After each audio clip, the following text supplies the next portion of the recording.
Assalamualaikum warahmatullahi wabarakatuh. Perkenalkan, nama saya Siti Rahma Huta Barat, NPM 23082601142. Baiklah, di sini saya akan memaparkan serta menjelaskan mind map saya pada blok kardiologi yang berjudul DVT atau Deep-vein thrombosis.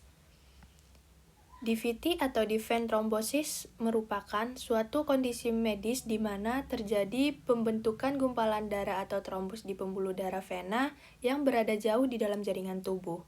Nah, umumnya trombus itu terbentuk di vena tungkai, namun dapat juga terjadi di lengan, vena cerebral ataupun vena mesenterik.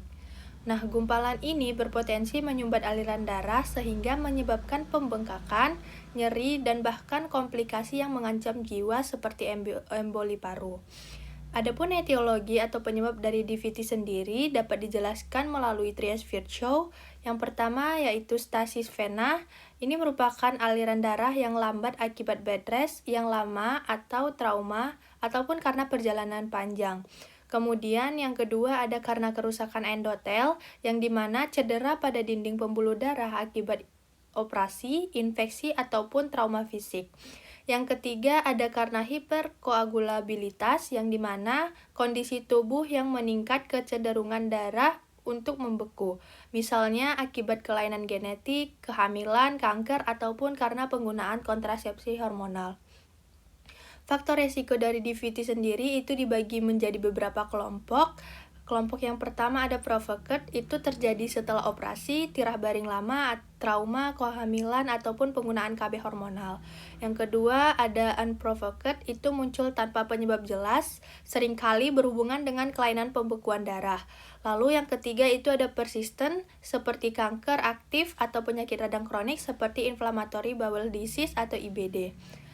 Kemudian adapun patofisiologi dari DVT sendiri, yang dimana berawal dari aktivasi 3 faktor utama dalam Trias-Virchow, yaitu yang pertama stasis vena, terjadi ketika aliran darah di dalam vena melambat atau tidak lancar, misalnya itu akibat tirah baring yang lama, imobilisasi, ataupun karena perjalanan jauh. Saat darah menggenang, faktor pembekuan darah akan berkumpul dan mudah membentuk trombus.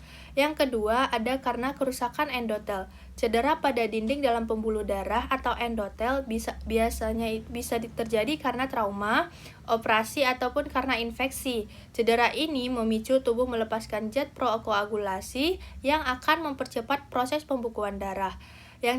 Yang ketiga itu ada karena hiperkoagulabilitas, yang dimana kondisi darah yang terlalu mudah membeku biasanya karena faktor genetik, kehamilan, kanker, ataupun karena penggunaan obat hormonal. Nah, ketiga faktor ini memicu aktivasi sistem koagulasi yang akan menyebabkan terbentuklah trombus atau gumpalan darah di dalam vena dalam. Nah, trombus ini menyumbat aliran darah yang akan menyebabkan peningkatan tekanan vena, keluar cairan ke jaringan sekitar, timbul bengkak atau edem, peradangan lokal yang memunculkan gejala seperti nyeri tekan, kemerahan, rasa hangat, nyeri saat berjalan. Adapun tanda dan gejala dari DVT sendiri, yang pertama ada bengkak pada salah satu tungkai, yang kedua nyeri tekan terutama di betis, kemudian ada kemerahan atau perubahan warna kulit, lalu ada hangat pada area yang terkena, kemudian pembesaran vena superficial, dan yang terakhir ada nyeri saat berjalan atau bila betis ditekan, atau pada pemeriksaan fisik tanda human sign-nya positif. Kemudian, untuk menegakkan diagnosis dari DVT sendiri, itu dilakukan pemeriksaan secara menyeluruh, meliputi pemeriksaan fisik, pemeriksaan penunjang, dan penggunaan scoring klinis seperti Wales score. Pemeriksaan fisik sendiri pada DVT itu pada inspeksi dijumpai tampak pembengkakan tungkai biasanya hanya di satu sisi, kemudian perubahan warna kulit bisa merah atau kebiruan atau cyanosis. Kemudian kadang terlihat vena superficial membesar karena aliran darah terganggu. Lalu palpasi, nyeri tekan pada betis atau paha, kemudian tanda human sign-nya positif, atau nyeri saat kaki ditekan ke arah dorsifleksi, atau jari kaki diarah ke atas. Kemudian teraba hangat di daerah yang mengalami trombus karena peradangan. Lalu untuk auskultasinya dijumpai nadi dorsalis pedis bisa diraba, menunjukkan bahwa sirkulasi arteri tidak terganggu.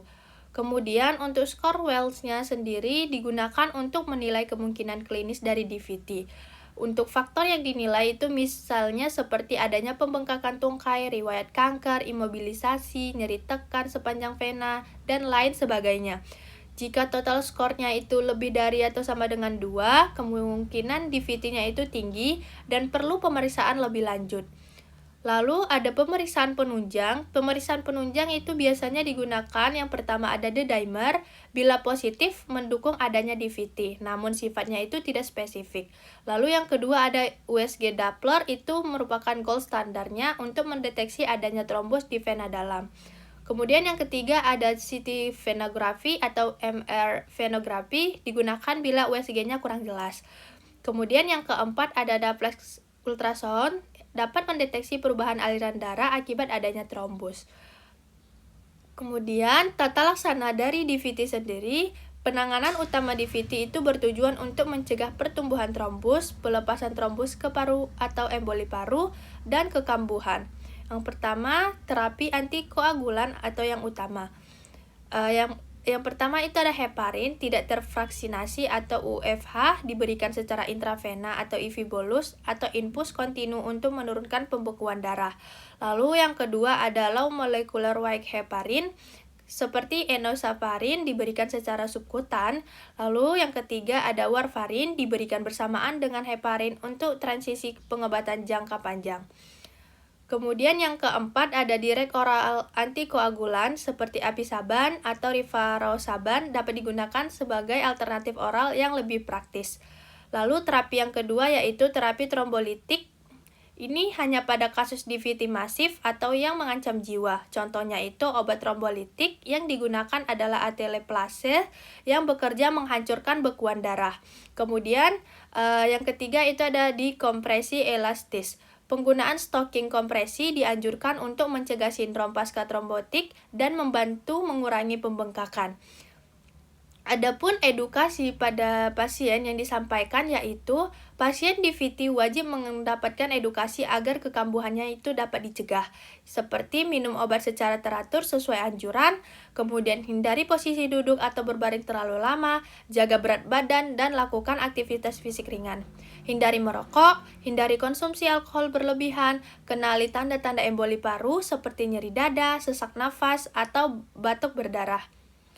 Kemudian, untuk komplikasi dari DVT itu dapat menimbulkan komplikasi yang serius seperti pulmonary embolism atau PA. Kemudian untuk komplikasi paling berbahayanya itu yaitu post-thrombotic syndrome atau PTS seperti nyeri kronis, edema, varises. Lalu ada ulcus vena kronis, recurrent DVT, dan yang terakhir itu hipertensi pulmonal kronik bila emboli paru terjadi berulang.